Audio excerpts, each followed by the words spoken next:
Bonjour. Je vais dire la même chose que Lucille et Dominique, donc je vais essayer de ne pas être trop long.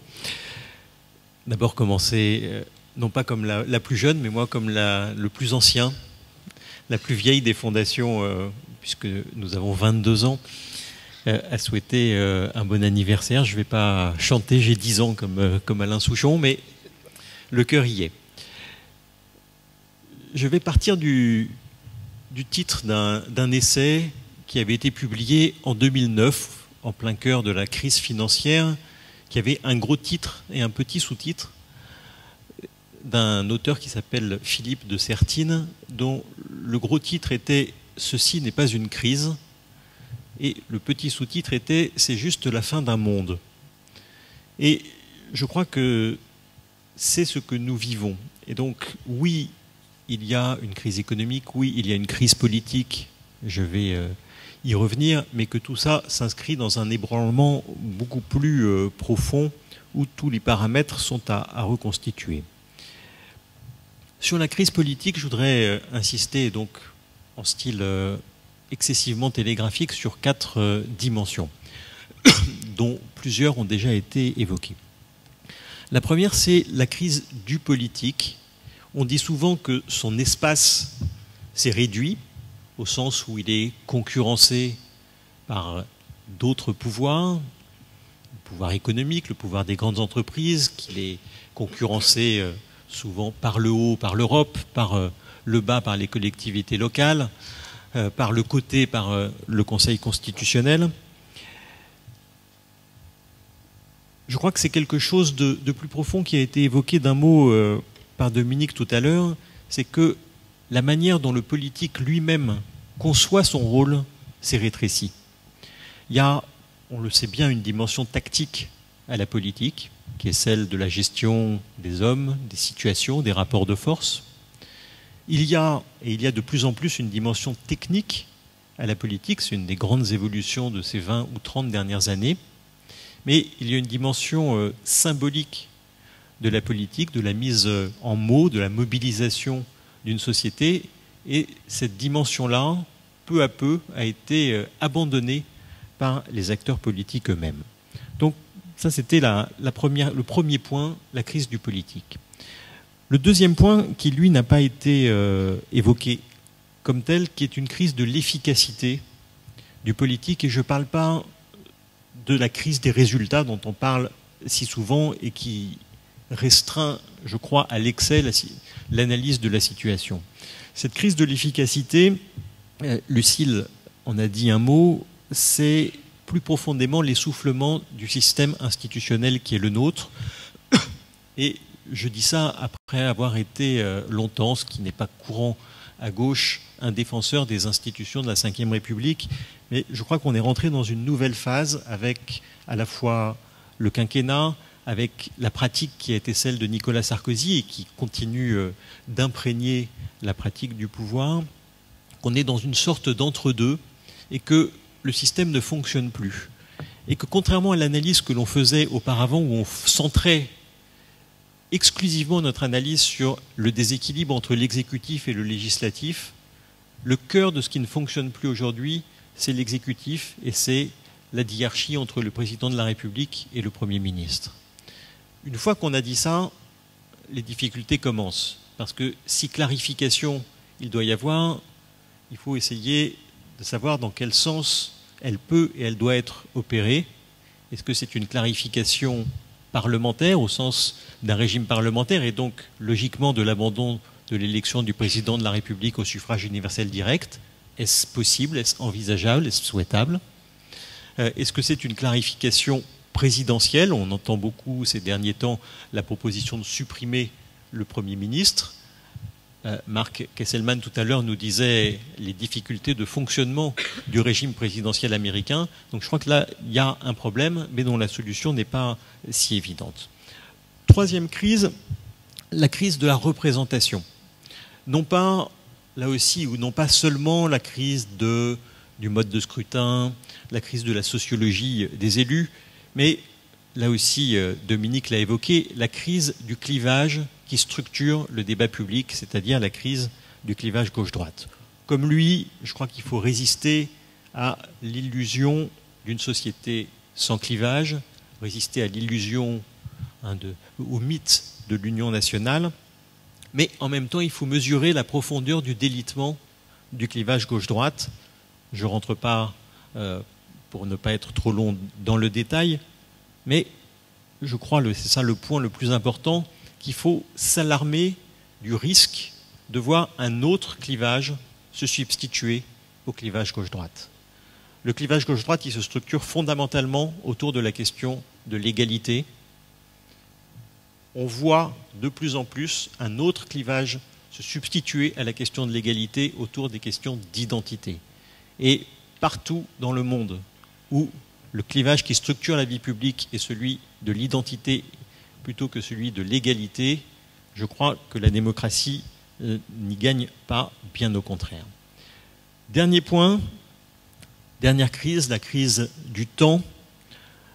Je crois qu'on vit une mutation radicale de notre rapport au temps qui affecte à la fois nos vies personnelles, nos vies professionnelles, la vie publique, et que ce que j'ai appelé la dictature de l'urgence, qui est ce nouveau régime dans lequel nous vivons les uns et les autres, est compliqué pour la politique et pour la démocratie. Ce n'est pas le temps de la politique et le temps de la démocratie. On a un temps des marchés, un temps des médias qui n'est pas celui de la politique, et que c'est une des dimensions de cette crise que je voulais évoquer pour commencer. Alors je vais essayer de répondre à la question de Maude, de rebondir sur ce qui a été dit. Donc 3-4 remarques, toujours trop brièvement, donc trop schématiquement. D'abord ce que disait Lucille tout à l'heure sur le pouvoir et sur il fallait prendre le risque de perdre. Le moyen le plus sûr de prendre le risque de perdre le pouvoir, c'est de gouverner. Ce qui caractérise la situation française, c'est que de 1958 à 1981, notre pays avait cette particularité de n'avoir jamais connu l'alternance. Et depuis 1981, la particularité de notre pays, c'est de connaître l'alternance à chaque élection législative ou présidentielle, ou à peu près. Donc, le moyen le plus sûr de perdre le pouvoir, c'est de gouverner. Après, on peut essayer de le faire bien ou mal. Deuxième remarque, je pars de la question de Maude sur les partis politiques. Et parmi les crises que vivent les partis français, il y a beaucoup une crise de leur rôle. C'est quoi aujourd'hui la fonction d'un parti politique? Et je dis ça en me remémorant ce qu'étaient les fonctions du Parti socialiste lorsque, il y a maintenant fort longtemps, j'ai commencé à travailler auprès de Pierre Mauroy, premier secrétaire du Parti socialiste, c'était en 1989, début 1989. Il y a 25 ans, un autre monde. Les fonctions du Parti socialiste, c'était le lieu de la formation, un lieu de formation des militants et des élus. Cette fonction-là a quasiment disparu. C'était un lieu d'information. Quand on allait dans une réunion de section, on apprenait quelque chose. C'est à peu près le dernier endroit aujourd'hui où l'on apprend quelque chose. C'était un lieu d'élaboration programmatique. De plus en plus, je vais y venir avec les fondations, ce sont dans d'autres structures, en tout cas ailleurs, que s'élaborent les programmes. C'était enfin le lieu de la sélection des candidats, avec les primaires, là pour le coup c'est spécifique au Parti socialiste, mais avec les primaires pour l'élection centrale, ce rôle-là a été donné à d'autres. Donc il y a nécessité pour les partis de repenser leurs fonctions, et de son côté, la Fondation y travaille. Précisément en ce moment, nous avons un gros groupe de travail qui va rendre son rapport d'ici la fin de cette année, avec un travail à la fois historique, théorique et surtout comparatif. Nous sommes allés regarder dans une dizaine de pays européens, latino-américains, en Afrique également, comment nos partenaires avaient repensé leur propre rôle, et on va essayer d'en tirer quelques leçons utiles. Ça, c'était la deuxième remarque sur les partis. je viens, troisième remarque sur les fondations, pour dire que je crois qu'il y a une vraie, Dominique l'a dit aussi, une vraie spécificité du rôle des fondations par rapport aux partis. Nous ne sommes pas dans le même rapport au temps, ça a été évoqué, notamment nous n'avons pas d'échéance électorale, notamment d'échéances intermédiaires. On n'est pas dans le même rapport à l'espace. On se plaint souvent du nombrilisme des partis politiques français. On est beaucoup plus ouvert sur ce qui se passe en Europe et dans le monde. Et on est, je crois, dans une bonne distance, en tout cas moi c'est le plaisir que j'ai à travailler à la Fondation Jean Jaurès, à une bonne distance par rapport aux politiques. On est suffisamment proche pour espérer être un peu influent et suffisamment loin pour avoir une extrême liberté. Et donc c'est à nous d'en user le mieux possible. Je vais vous donner une illustration concrète. Lucile est partie, elle parlait de l'écotaxe. Je vais parler d'un enjeu qui est plus important encore, qui est le changement climatique et la conférence de Paris qui se tiendra l'année prochaine. Nous avons réfléchi à la manière dont on pouvait aborder ce sujet, ce qui n'est pas évident parce que c'est un terrain qui va être saturé. Tout le monde, et parfois avec plus de légitimité que nous, va intervenir sur ce terrain-là. Et on s'est dit qu'il y avait au final deux choses que l'on pouvait faire et que d'autres ne feraient sans doute pas. La première, c'est précisément d'utiliser le réseau international qui est le nôtre pour envoyer une mission dans 10 pays stratégiques pour la conclusion de la négociation, dans lesquels nous avons des partenaires, et pour essayer de mesurer à notre manière, avec nos interlocuteurs, la sensibilité dans chacun de ces pays à ces questions, les points sur lesquels ils peuvent bouger, les lignes rouges.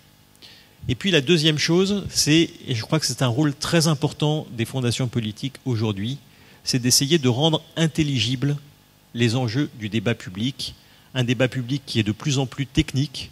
Et donc sur cette question des enjeux climatiques, comme nous l'avons fait avant les élections au Parlement européen de 2014, nous allons publier une vingtaine de notes où on va prendre sujet par sujet pour essayer de les rendre compréhensibles par un citoyen qui n'est pas spécialiste des questions d'environnement, ces questions étant très rapidement d'une technicité qui fait qu'on ne comprend absolument rien. Donc là, je crois qu'il y a une vraie spécificité du rôle des fondations différent des partis. Je termine, si j'ai encore une minute, sur la question sur les questions autour des idées, sur deux points.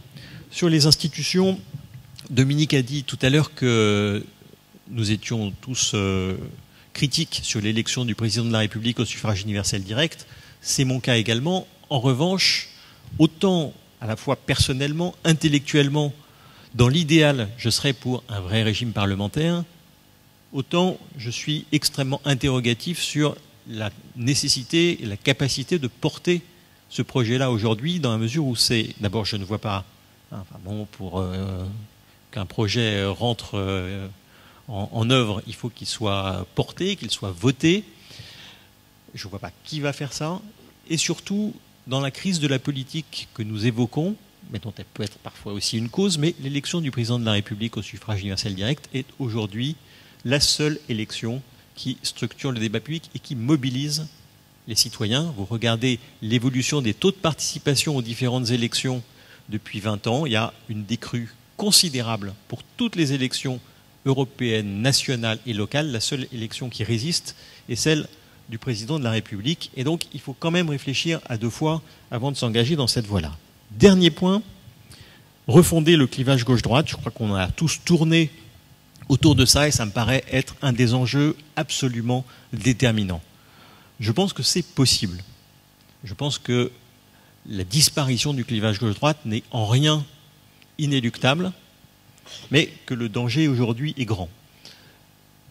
Pour ce faire, je crois qu'il faut repenser en profondeur la question des inégalités et de la manière dont on traite les inégalités, au risque d'avoir un discours exclusivement centré sur la question de la redistribution fiscale qui soit perçue comme inopérant par les citoyens.